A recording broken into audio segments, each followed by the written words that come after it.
அனைவருக்கும் வணக்கங்கள். நாணயங்கள் சேகரிப்பாளர்களுக்கு ஒரு நாணயமான பதிவு. தமிழுக்கும் அமுது என்று பெயர். மகிழ்வித்து மகிழுங்கள். அனைவரும் பொங்கலில் சிறப்பான முறையில் கொண்டாடிருப்பீங்க. அனைவருக்கும் இனிய பொங்கல் நல்வாழ்த்துக்கள். இது வந்து ஒரு 100 coin, UNC coin, Reserve Bank of India seal உள்ளது. இது 2022 3 வருஷம் ஆச்சு. நொய்டா மின்ட்டு 5 ரூபா காயினு, 100 காயின் இருக்குது.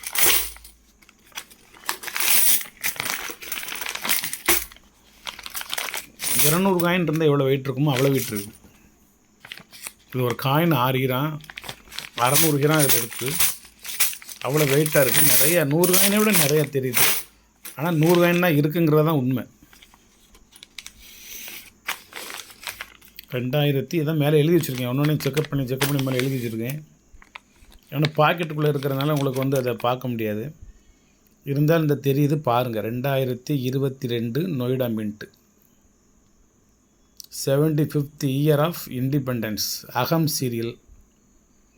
இப்போ இது பேங்கில் வாங்க முடியாது. பேங்கில் முடிஞ்சிச்சு. 22 முடிஞ்சிச்சு, 23 முடிஞ்சுது, 24 முடிஞ்சுது, இப்போ 25 பிறந்துருச்சு. இது 3 வருஷத்துக்கு முன்னாடி வாங்கி வச்சவங்கள்ட்ட வாங்கியிருக்கோம் நம்ம. இது ஒரு காயின் நீங்கள் வலைத்தளத்துக்கு போனீங்கன்னா 70 ரூபா இதனுடைய ஒரு காயின்ட ஒர்த்து. நம்ம 100 காயின் கொடுக்குறனால பாதிக்கு பாதி ரேட்டில் தான் கொடுப்போம். நல்ல வேல்யூபிளான ஒரு இன்வெஸ்ட்மெண்ட்டு. நம்ம நொய்டா மின்ட் வந்து வெரி ரேர். கிடைக்கிற சமயம் வாங்கி வச்சுக்கணும். அப்புறம் நொய்டா மின்ட் கிடைக்காது. அப்போ நொய்டானோட அலைய வேண்டியிருக்கும்.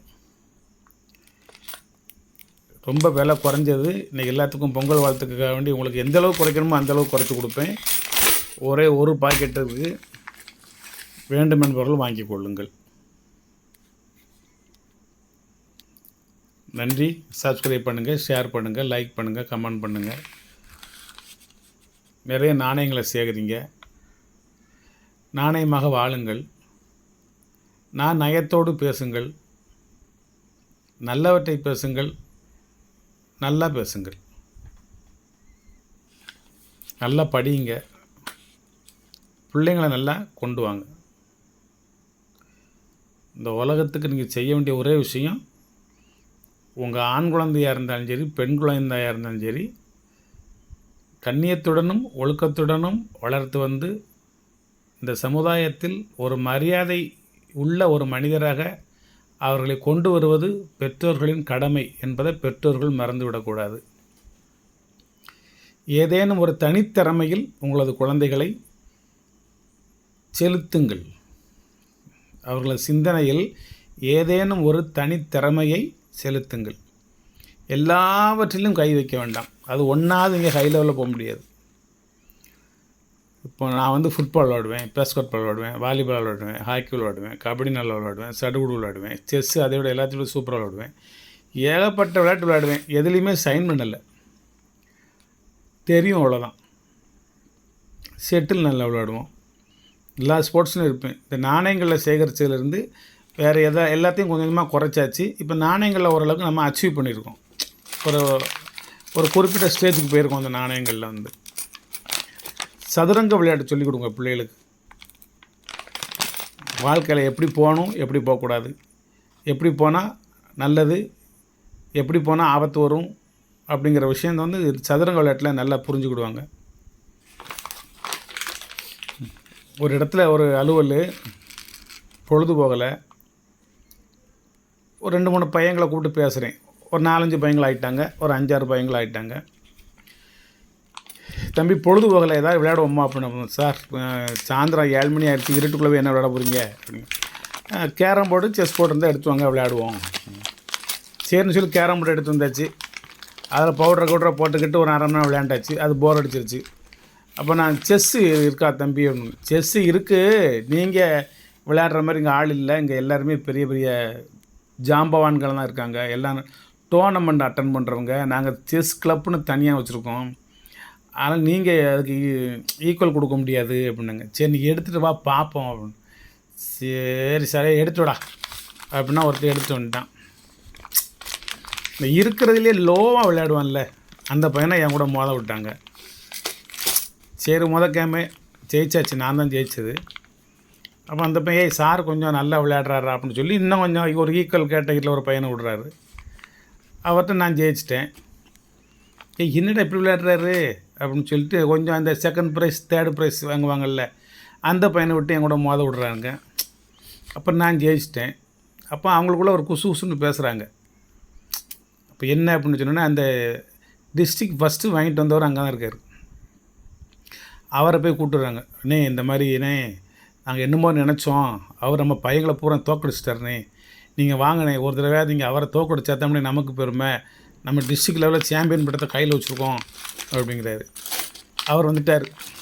ஒரு ஒல்லியான தேகத்தில் அவர் வரார். சார் வெல்கம் வாங்க, பையங்களை பூரா தோக்கடிச்சிங்க போல இருக்குது, பையங்க ரொம்ப ஆர்வப்படுறாங்க சார், வாங்க சார் ஒரு கேம் போடுவோம் அப்படிங்கிறாரு. ஃபஸ்ட்டு கேமு ட்ராவ் ஆகுது, அவரும் ஜெயிக்கலை நானும் ஜெயிக்கலை. ரெண்டாவது கேமும் ட்ராவ் ஆகுது, அவரும் ஜெயிக்கலை நானும் ஜெயிக்கலை. அப்போ அவர் நீங்கள் ஏன் என்னை வந்து பவருக்கு பவர் எடுக்கிறீங்க அப்படின்னு சொல்லி என்னை கேட்குறாரு. ஏன்னா ட்ராவ் ஆகுதுல்ல கேமு. அப்போ வந்து இந்த செஸ் விளையாடுறவங்களுக்கு தான் இப்போ நான் பேசுகிறப்பறம் இன்ட்ரெஸ்டிங்காக இருக்கும், மற்றவங்களுக்கு போர் அடிக்கும். நீங்கள் ஸ்கிப் பண்ணிட்டு போயிருங்க, ஒன்றும் நான் கவலைப்பட மாட்டேன்.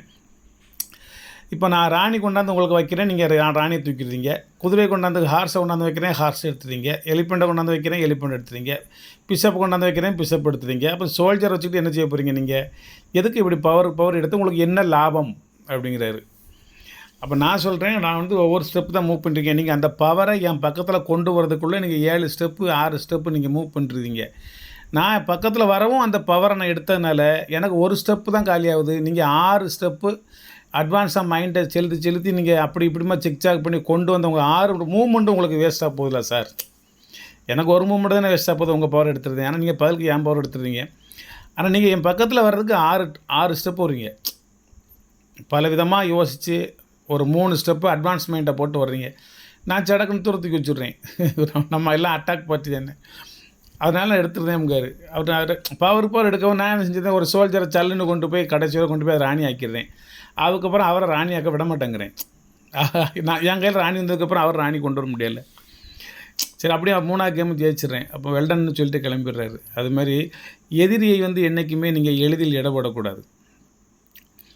சாதாரணமாக யாரும் நீங்கள் நினைக்கக்கூடாது.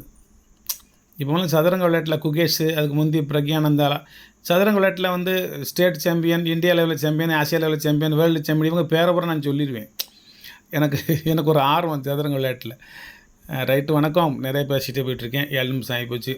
அது மாதிரி பிள்ளைகளுக்கு வந்து நல்ல ஏதேனும் ஒரு திறமையில் அவங்களோட சிந்தனையை செலுத்துங்கள். என்னுடைய ஒரு சின்ன ஆலோசனை அது, தயவுசெய்து ஏற்றுக்கொள்ளுங்கன்னு நினைக்கிறேன். பாடல் இன்றைக்கி பாருங்கள், ஒரு அரசு பள்ளி மாணவி வந்து கலக்குறாங்க, யோகஸ்ரீ பேர். அவங்களுக்கு இந்த பாடலை சொல்லி கொடுத்த டீச்சரை வந்து அரசாங்கம் அழைத்து நல்லாசிரியர் விருது கொடுத்துட்டாங்க.